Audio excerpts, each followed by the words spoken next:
Herkese merhaba, ben Trendval'in firma yetkilisi Oktay Önal. Size solar panel ile ilgili kısa bir tanıtım videosu çekmek istedik.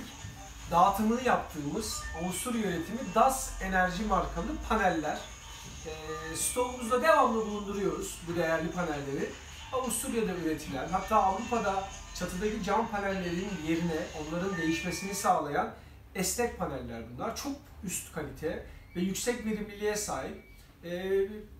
Marka aynı ölçüde hem polikristal hem monokristal ürünler üretmekte. Elbette mono ve polikristalin verimlilik farkından dolayı da aynı ölçüde monokristal daha verimli, polikristal ise daha az enerji üreten bir panel olarak karşımıza çıkıyor. Mesela bu panel 99 santim genişliğinde, 171 santim uzunluğunda. Bu panel 255 watt pik gücünde bir panel, 255 watt. Aynı paneli ki polikristal ile bu panel monokristal farkı burada anlayabilirsiniz hücrelerin ortasındaki bölümlerden.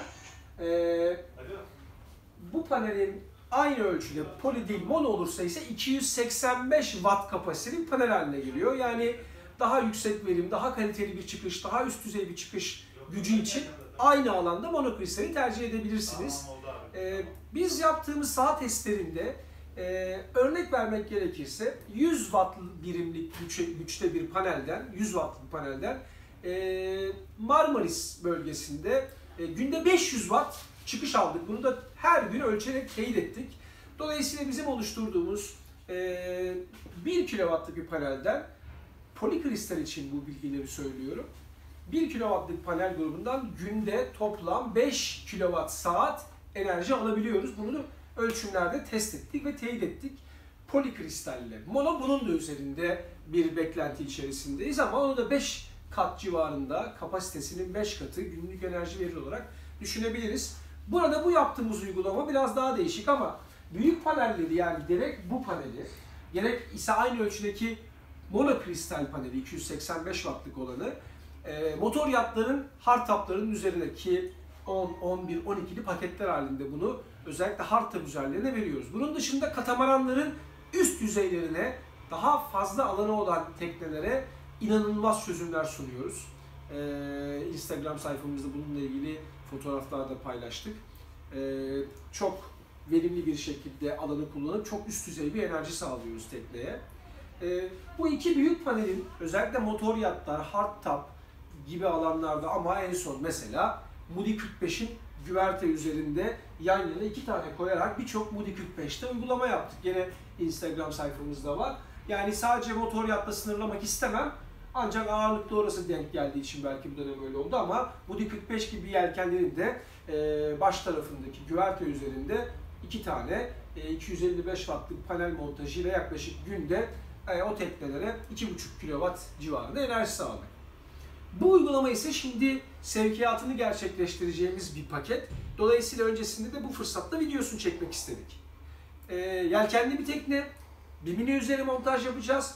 Biz montajlarımızda bumbanın iskele tarafı, tekneye göre konuşuyorum, İskele tarafı ya da sancak tarafı, teknenin başı, teknenin kıçı, iskele ve sancağı gibi düşünürse, sancak tarafına iskele sancak hattında bu şekilde bir panel, kış tarafına bir panel daha, 2 panel, bumbanın iskele tarafına, iskele sancak hattında uzunlamasına bir panel, kış tarafına doğru bir panel daha. 2'şer panel montajı yapacağız. Biz montajlarımızda farz edelim güneş iskele taraftan geliyor.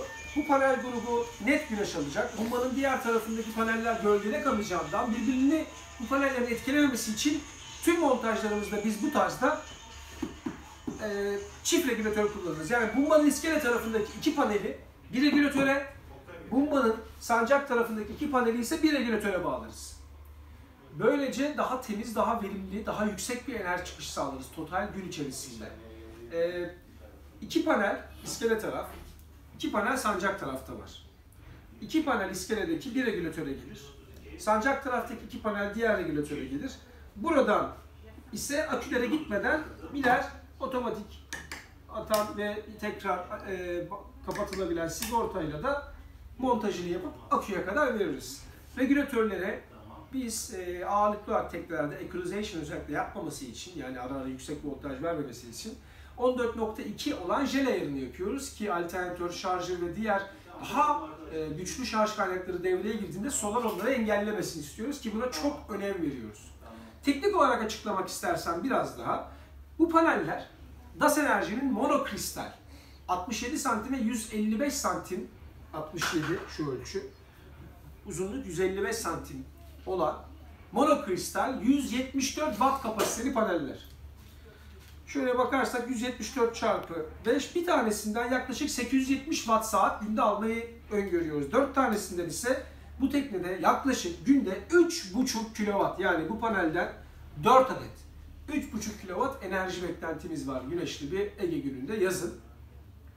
Bir buzdolabının, marin tip buzdolabının 600 watt olduğunu düşünürsek neredeyse 6 buzdolabına yetecek enerji sağlayacağız. Burada iskele tarafta 2 tane monokristal, sancak tarafta 2 monokristal, her biri 174 watt kapasiteli DAS Enerji markalı panel. İkisi ayrı ayrı kablolarla aşağı geliyor. Bu regülatöre, buradan da sigorta ve akülere geliyor. Burada uygulamamızı seri olarak yapacağız. Yani 2 paneli seri bağlayıp regülatöre gireceğiz. Bu 2 paneli seri bağlayıp regülatöre gireceğiz. Bizim çıkış değerlerimiz 20 volt civarı. Açık devre voltajları ise 23 volt. Yani maksimum her ikisinin yukarıdan aşağı gelirken geleceği voltaj 46 volt. Regülatörden sonra aküye gidiş ise 12 volta göre, yani o maksimum 14.2 olacak şekilde olacak. Bu uygulamada üst kalite bir ürün grubu kullanıldı. 2 regülatörle sistem teknik olarak daha da verimli hale getirilmeye çalışıldı. Regülatörler ki bizim standardımız bu. MPPT özellikli, yani bir enerji kaybı yaşatmayan, en üst verimlilikte enerji ileten regülatörler kullanıldı. Seri bağlantıyla aşağıya akülere kadar gönderdik. Güverteye giriş kısımları için de krom bir parçayla durumu destekledik. Stoklu olarak bu 174 wattlık panelden elimizde bulunduruyoruz. 255'lik polikristal, bir de aynı ölçü 285'lik monokristal DAS Enerji modellerinden devamlı stoğumuzda bulunduruyoruz. DAS Enerji markasından, ürün kalitesinden, bize sağladığı katma değerden, müşterilerimizin geri beslemelerinden, ürünün gerek güverte üzerinde basılabilir montajlardaki performansı ve dayanıklılığından, gerek vimli üzerinden, gerek hardtop ve katamaranlarda, hardtop üzeri veya katamaranlarda, gene geniş yüzeyler üzerindeki montajlarda inanılmaz memnunuz.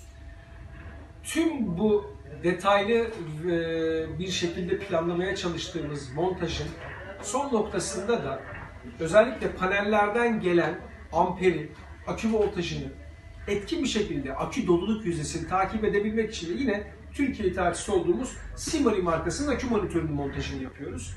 Akü monitörü Wi-Fi ile laptop, iPad ve cep telefonundan bilgileri izlememize imkan sağlıyor bulunduğu entegre Wi-Fi ile. Ve her 2 panel grubu yapmıştık.